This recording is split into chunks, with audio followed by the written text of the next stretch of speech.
Exam के लिए बहुत बहुत क्या इंपॉर्टेंट है। क्वेश्चन फर्स्ट दिख रहा है कि बीसीसी इकाई सेल में फ्री स्पेस कितना होता है। क्वेश्चन नंबर फर्स्ट में है बीसीसी इकाई सेल में, बीसीसी इकाई सेल में फ्री स्पेस कितना होता है। इसमें सुन रहा है, ठीक है। पहला क्वेश्चन, तो बीसीसी इकाई सेल में फ्री स्पेस कितना होता है। बीसीसी इकाई सेल में फ्री स्पेस आपको 32% होता है, ध्यान देंगे। और फ्री स्पेस ना पूछ के अगर आपसे पूछ रहा है कि संकुलन क्षमता कितना होता है, क्या पूछता है, संकुलन क्षमता कितना होता है, तो क्या करेंगे 100 में से -32% को घटा देंगे, 68% आपको आ जाएगा संकुलन क्षमता, जिसको पैकिंग इफिशियंसी कहते हैं। नेक्स्ट क्वेश्चन, क्वेश्चन नेक्स्ट में है क्लोज पैकिंग में गोलों की संख्या जब n है तो जनित टेट्राहेड्रल वॉइड की संख्या क्या होगी। जनित टेट्राहेड्रल वॉइड, वॉइड मतलब क्या होता है, रिक्तिका। और रिक्तिका का मतलब क्या होता है कि यानी कि जो क्रिस्टल की जो सजावट होती है उसमें कुछ आपको खाली स्थान बच जाता है, कुछ फ्री स्पेस बच जाता है, जिसको हम क्या बोलते हैं, वॉइड्स बोलते हैं, रिक्तिका बोलते हैं। तो जब यहाँ पर आपसे क्या पूछा जा रहा है, जब यहाँ पर आपसे पूछा जा रहा है टेट्राहेड्रल वॉइड की संख्या कितनी होगी, तो ध्यान देंगे यहाँ पर n हो जाएगा। लेकिन जैसे ही आपसे पूछा जा रहा है कि ऑक्टाहेड्रल वॉइड की संख्या कितनी होगी, इसका ऑक्टाहेड्रल, तो वहां पर 2n होती है, ठीक है।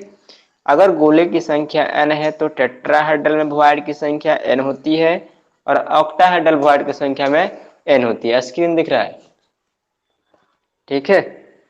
चलो नेक्स्ट क्वेश्चन यहाँ पर बात करेंगे।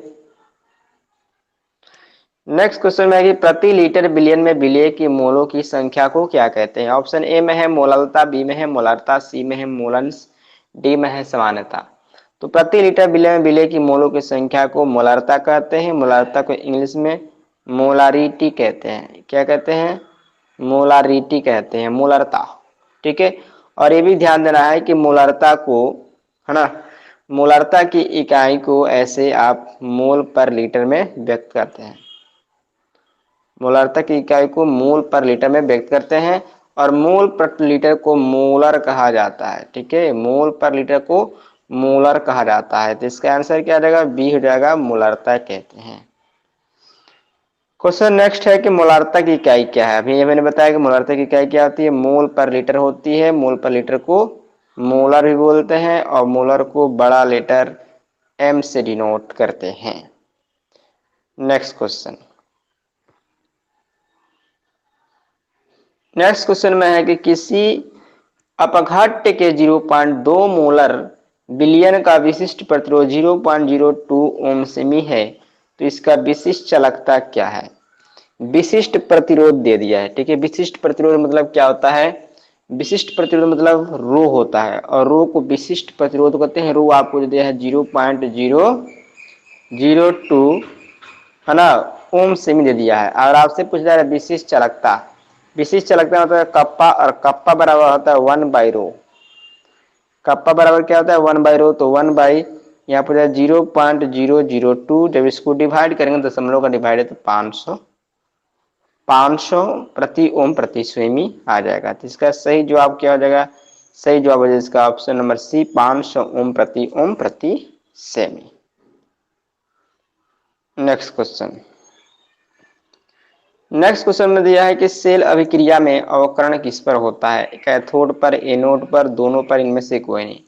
तो जो सेल रिएक्शन होता है उसमें आपको अवकरण, अवकरण को रिडक्शन बोलते हैं। क्या बोलते हैं, इंग्लिश में रिडक्शन बोलते हैं और अपचयन भी बोल सकते हैं। रिडक्शन, अवकरण, अपचयन सब एक ही चीज है। तो कैथोड पर होता है, ठीक है। लेकिन जब वही अगर आपसे पूछ दें कि ऑक्सीकरण कहाँ होता है, ठीक है, ऑक्सीकरण कहाँ होता है, ऑक्सीकरण को उपचयन भी कहते हैं और इंग्लिश में ऑक्सीडेशन कहते हैं, ठीक है। तब वहां पर एनोड पर हो जाएगा, ठीक है। अवकरण कैथोड पर और ऑक्सीकरण एनोड पर होता है। ठीक है, चलो नेक्स्ट क्वेश्चन। नेक्स्ट क्वेश्चन में है कि NaCl की संरचना में प्रत्येक आयन की कोऑर्डिनेशन नंबर कितनी होती है। NaCl की संरचना में प्रत्येक आयन की कोऑर्डिनेशन नंबर, कोऑर्डिनेशन मतलब क्या होता है, समन्वय संख्या। तो Na जो Cl है ना, तो उसमें Na पॉजिटिव भी होता है, Na पॉजिटिव होता है, कोलिन निगेटिव होता है। तो जब दोनों का पूछेगा तो दोनों के लिए 6 होता है। कोऑर्डिनेशन नंबर का मतलब क्या होता है, एक आयन के चारों तरफ विपरीत आयनों की संख्या। ठीक है, तो यहाँ पे क्या आ जाएगा, ऑप्शन सी राइट है, 6। अगर आपसे Na का पूछे, ठीक है, कोलिन का पूछेगा तभी भी 6 हो जाएगा, और सोडियम का पूछेगा तभी भी 6 हो जाएगा। नेक्स्ट क्वेश्चन, बीसीसी में परमाणुओं की संख्या कितनी होती है। ऑप्शन ए में है 2, 1, 3, 4। बीसीसी में परमाणुओं की संख्या कितनी होती है। चूंकि आप जानते हैं कि परमाणु संख्या को जेड से डिनोट किया जाता है, जेड बराबर 1, जेड बराबर 2, जेड बराबर 4, 3 तरह का होता है। तो एक एससीसी होता है, एक बीसीसी होता है, और एक एफसीसी होता है। 3 चीज होता है। तो यहाँ से आपसे क्या पूछा जा रहा है, बीसीसी। तो बीसीसी में 2 होता है। ठीक है, बीसीसी में 2 होता है, एसएससी में 1 होता है, एफसीसी में 4 होता है। ये बात ध्यान दे रहेंगे। नेक्स्ट क्वेश्चन में कह रहा है कि नाइट्रोजन का मैग्नेटिक मोमेंट कितना होता है। नाइट्रोजन का मैग्नेटिक मोमेंट कितना होता है, तो ये बात ध्यान देंगे। नाइट्रोजन का एटॉमिक नंबर कितना होता है। नाइट्रोजन का एटॉमिक नंबर 7 होता है, और 7 को आप ले सकते हैं 1s2, 2s2, 2p3। ठीक है, और बॉक्स में जब इसको सजाएंगे तो अनपेयर इलेक्ट्रॉन कितना आता है। अनपेयर इलेक्ट्रॉन आपको 3 अनपेयर इलेक्ट्रॉन आएगा p ऑर्बिटल्स में। तो अनपेयर्ड इलेक्ट्रॉन को n से डिनोट करते हैं, यानी कि n कितना हो गया, 3 हो गया। नाइट्रोजन में अनपेयर इलेक्ट्रॉन कितना हुआ, 3 हुआ। अब अनपेयर्ड इलेक्ट्रॉन जब निकल जाता है तो आपसे क्या पूछा जा रहा है, मैग्नेटिक मोमेंट। तो मैग्नेटिक मोमेंट का फॉर्मूला क्या होता है, म्यू बराबर root under n into N plus 2 B M, जहाँ n क्या है, मैग्नेटिक मोमेंट होता है। तो n कितना आया, n आपका 3 आया था, तो 3 इंटू 3 प्लस 2, और मल्टीपल करेंगे तो रूट अंडर 15 बी एम आ जाएगा। तो इसका सही जवाब हो जाएगा आपको option number B, 15 root 15 B M. और बी एम का मतलब क्या होता है, बोर मैग्नेट।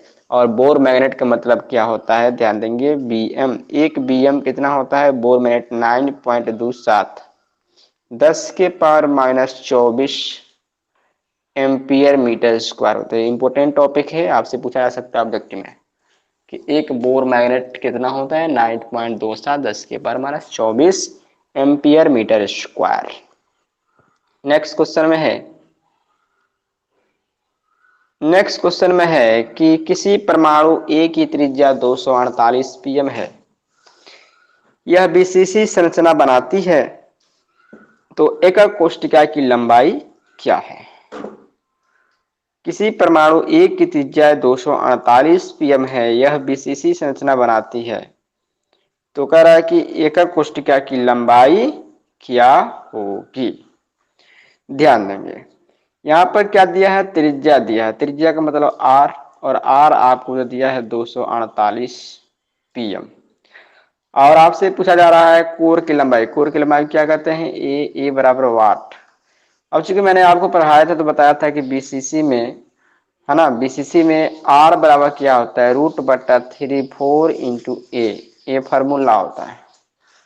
आर बराबर रूट 3/4 इंटू ए क्या होता है, फार्मूला होता है। तो इसमें क्या करना है, आपको ए निकालना है। तो ए बराबर क्या हो जाएगा, यहां से लिख लीजिए। आपको मैंने बताया कि आर बराबर क्या होता है, रूट 3/4 इंटू ए। आपसे क्या पूछा जा रहा है, ए पूछा जा रहा है, तो 4r/√3। 4r की वैल्यू है 248, और √3 की वैल्यू है 1.73। जब इसको सॉल्यूशन कर देंगे तो आपका आंसर आ जाएगा 572.7 pm। ठीक है, 572.7 pm आ जाएगा। नेक्स्ट क्वेश्चन में है, ध्यान देंगे, वीडियो को लाइक करते जाएंगे। जो लोग चैनल पर नया है चैनल को सब्सक्राइब कर बेल को प्रेस कर लेंगे। चलो नेक्स्ट, अगला क्वेश्चन में है 0.2 मोलर H2SO4 विलयन की नॉर्मलिटी क्या है। नॉर्मलिटी के मतलब होता है सामान्यता, नॉर्मलता। तो नॉर्मलता का मतलब ध्यान देंगे, नॉर्मलिटी बराबर फार्मूला मैंने आपको बताया था, नहीं पता है तो जान जाइए। नॉर्मलिटी बराबर क्या होता है, मोलारता इंटू है ना अम्ल की क्षारीयता, मोलारता इंटू अम्ल की क्षारीयता। और अम्ल की क्षारीयता का मतलब होता है अम्ल में उपस्थित हाइड्रोजन परमाणु की संख्या। अम्ल की क्षारीयता का मतलब होता है अम्ल में उपस्थित हाइड्रोजन परमाणु की संख्या। तो यहाँ पर ध्यान देंगे, मोलारता मोलारता कितना दिया है, मोलारता आपको 0.2 मोलर दिया है तो हो जाएगा 0.2। और यहाँ पर हाइड्रोजन परमाणु की संख्या में अम्ल में H2SO4 जो सल्फ्यूरिक अम्ल है इसमें हाइड्रोजन कितना है, 2 है, तो 2 से गुणा हो गया 0.4। और नॉर्मेलिटी का मात्रक होता है नॉर्मल, 0.4 नॉर्मल हो जाएगा, आंसर हो जाएगा बी, 0.4 नॉर्मल चल रहा है। नेक्स्ट क्वेश्चन, धीरे धीरे, किसी विलयन के 400 ml में 4 ग्राम NaOH विलेय है तो विलयन की मोलारता क्या होगी। किसी विलयन के 400 ml में 4 ग्राम NaOH विलेय है तो विलयन की मोलारता क्या होगी। ऑप्शन तो आपको देख ही रहा है लेकिन इससे नहीं मतलब है, सॉल्यूशन चाहिए आपको। तो ध्यान देंगे, मोलारता बराबर हमने क्या बताया था, हमने बताया था कि मोलारता बराबर होता है मोलों की संख्या, मोल किसका, तो विलेय का मोल, और विलयन का आयतन लीटर में, आयतन मोलों की संख्या बट्टा विलयन का आयतन लीटर में। तो आपको पढ़ाया गया था, उसमें बताया गया था कि मोल बराबर क्या होता है, ग्राम में मास बट्टा मोलिकुलर मास। तो ग्राम में मास कितना है, 4 है, मोलिकुलर मास NaOH को निकालेंगे तो Na का होता है 23, ऑक्सीजन का होता है 16, हाइड्रोजन का होता है 1, जोड़ेंगे तो हो जाएगा 40, तो 4/40 हो गया। ठीक है, और जो अमाउंट जो लीटर में ml में दिया है इसको 1000 से भाग करना पड़ेगा। तो इसको जब काट कूट करेंगे, ठीक है, काट कूट कर देंगे, आपका आ जाएगा आंसर 0.2। और मोलरता की जो इकाई है मोलर होती है, जिसको बड़ा लेटर M से डिनोट किया जाता है, बड़ा लेटर M से डिनोट किया जाता है मोलरता की इकाई को M से। चलिए नेक्स्ट क्वेश्चन पर ध्यान देते हैं। नेक्स्ट क्वेश्चन में है, इनमें कौन अनादर्श विलयन बनाता है, ethyl alcohol, water, nitric acid water, chloroform acetone, इनमें से ऑल ऑफ दीज। इसका सही जवाब आ जाएगा ऑल ऑफ दीज, इनमें से सभी जो है अनादर्श विलयन बनाते हैं। नेक्स्ट क्वेश्चन में ध्यान देंगे, नेक्स्ट क्वेश्चन में कह रहा है कि Zn कॉपर सल्फेट, फिर यहाँ पर कॉपर का सेल रिएक्शन लिखना है। सेल रिएक्शन का मतलब आप समझते हैं कि सेल रिएक्शन में ऑक्सीकरण और अवकरण दोनों होता है कैथोड और एनोड पर।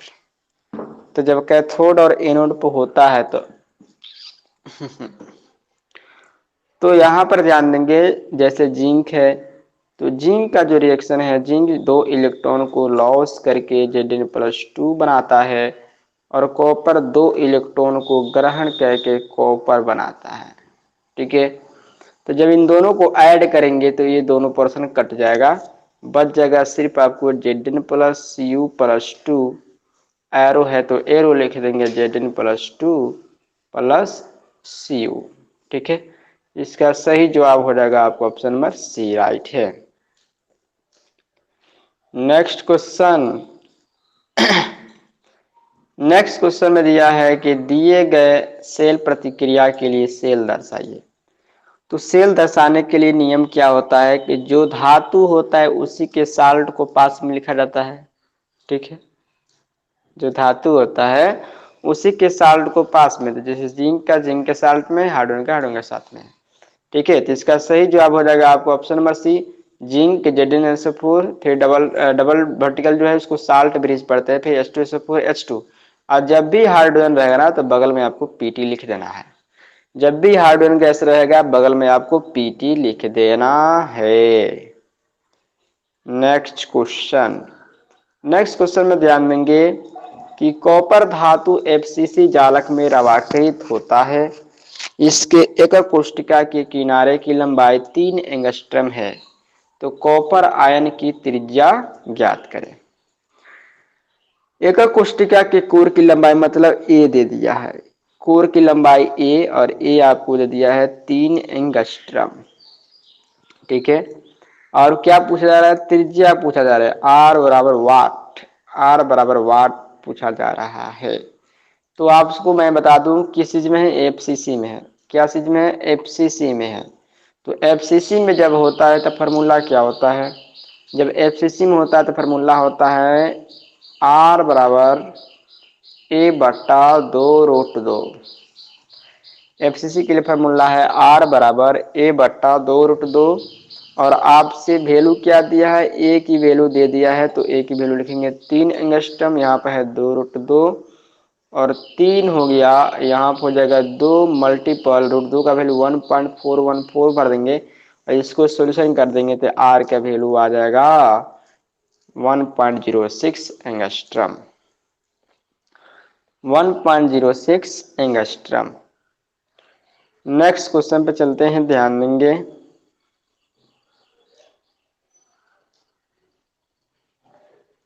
नेक्स्ट क्वेश्चन में दिया है कि किसी प्रथम कोटि की प्रतिक्रिया के लिए 20% पूरा होने के लिए 10 मिनट लगता है। तो इस प्रतिक्रिया का वेग स्थिरांक क्या था, धीरे धीरे खाओ ना। ठीक है, तो यहाँ पर ध्यान देंगे, वेग स्थिरांक का मतलब होता है के, और के का फार्मूला होता है 2.303 बाई टी लॉग ए बटा ए माइनस एक्स। ये आपको वेग स्थिरांक का फार्मूला है, जहाँ टी क्या है, टाइम है, ए क्या है, 100 है, और ए माइनस एक्स क्या है, वियोजन होने के बाद मात्रा है। ठीक है, तो यहाँ से हम ध्यान देंगे, आपको टाइम आपको 10 मिनट दे दिया है, टाइम आपको 10 मिनट दिया है, और आपको ए को हमेशा 100 मानना है, और उसके बाद से ए माइनस एक्स निकालना है। तो 100 और जितना परसेंट पूरा होता है उसको माइनस कर देते हैं, तो हो जाएगा आपको 80। तो 100 में से 20 गया, 80 हो जाएगा। उसके बाद से जो मैंने फार्मूला बताया कि के बराबर 2.303 टाइम आपको 10 लॉग ए की वैल्यू 100 और ए माइनस एक्स मतलब 80, इसको सॉल्यूशन कर लेंगे। ठीक है, लॉग के फार्मूला से जब सॉल्यूशन करेंगे, चूंकि स्पेस यहाँ पर कम हो जा रहा है, इसका आंसर हो जाएगा इतना 6, सी हो जाएगा 0.0223 प्रति मिनट, क्योंकि वेग स्थिरांक की इकाई क्या होती है, प्रति मिनट होती है, पर मिनट। नेक्स्ट क्वेश्चन ध्यान देंगे, बहुत इंपोर्टेंट क्वेश्चन है। यदि प्रथम कोटि की अभिक्रिया के लिए वेग स्थिरांक के का मान 5.5 गुणा 10 के पावर माइनस 14 प्रति सेकंड है, तो अभिक्रिया के लिए टी हाफ की गणना करें। टी हाफ मतलब क्या होता है, ध्यान देंगे। पहले यहां से देखिए, के की वैल्यू दे दिया है, वेग स्थिरांक जिसको बोलते हैं, तो के बराबर दिया है 5.5 गुणे 10 के पावर माइनस 14 प्रति सेकेंड। ठीक है, दे दिया है 10 के पावर माइनस 14 प्रति सेकेंड दिया हुआ है। अब आपसे क्या पूछा जा रहा है, टी हाँ पूछा जा रहा है, अर्ध आयु पूछा जा रहा है। तो अर्ध आयु का फॉर्मूला क्या होता है, टी हाफ बराबर होता है 0.693 बाई के। तो 0.693 और बाई के की वैल्यू कितनी है, 5.5 गुणे 10 के पावर माइनस 14। इसको सॉल्यूशन कर देंगे। ठीक है, जब सॉल्यूशन करेंगे तो आपका आंसर हो जाएगा सॉल्यूशन कर लेंगे, ठीक है। इसका आंसर लगभग आपको आता है, थोड़ा सा क्वेश्चन लेंदी है, इसको सॉल्यूशन कर लेंगे, ठीक है। सॉल्यूशन करने बाद आपको आंसर आ जाएगा, मैं आपको बताता हूँ, 0.693 है ना, और 5.5 है, और यहाँ पर 10 के पावर माइनस क्या है, 14 है, ठीक है। तो जब इसका सॉल्यूशन करेंगे तो आपका लगभग इतना आंसर आना चाहिए, ए वाला आना चाहिए, ए 1.26 10 के पावर 13 सेकेंड। चल रहा है, screen. Next question, next question में ध्यान देंगे, नेक्स्ट क्वेश्चन में है कि यदि k बराबर 2.3 गुणे 10 के पावर माइनस 5 लीटर प्रति मोल प्रति सेकेंड है तो कोटि क्या होगी। तो ध्यान देंगे, ये जो वेग स्थिरांक दिया है ना, इससे आपको कोई मतलब नहीं है, बस आप मात्रक देख लीजिए। मात्रक में क्या लिखा है, मात्रक आपको लिखा है प्रति मोल, प्रति मोल लिखा है, और फिर क्या लिखा है, प्रति सेकेंड। तो बस इतना ही से आपको पता करना है कि प्रति मोल प्रति सेकेंड किस प्रकार की अभिक्रिया का मात्रक है। तो यह शून्य कोटि अभिक्रिया का मात्रक है, प्रति मोल प्रति सेकेंड। आपसे उल्टा भी क्वेश्चन पूछा जा सकता है, क्योंकि यहाँ पर मात्रक दे दिया है और कोटि पूछा हुआ है। अब क्या करेगा कि कोटि दे देगा, मात्रक पूछ देगा, तो आपको जीरो जीरो शून्य कोटि अभिक्रिया का मात्रक होता है प्रति मोल प्रति सेकेंड। नेक्स्ट क्वेश्चन में है, ध्यान देंगे, नेक्स्ट क्वेश्चन में है कि प्रथम कोटि अभिक्रिया की अर्ध आयु क्या होती है। तो मैंने आपको बताया था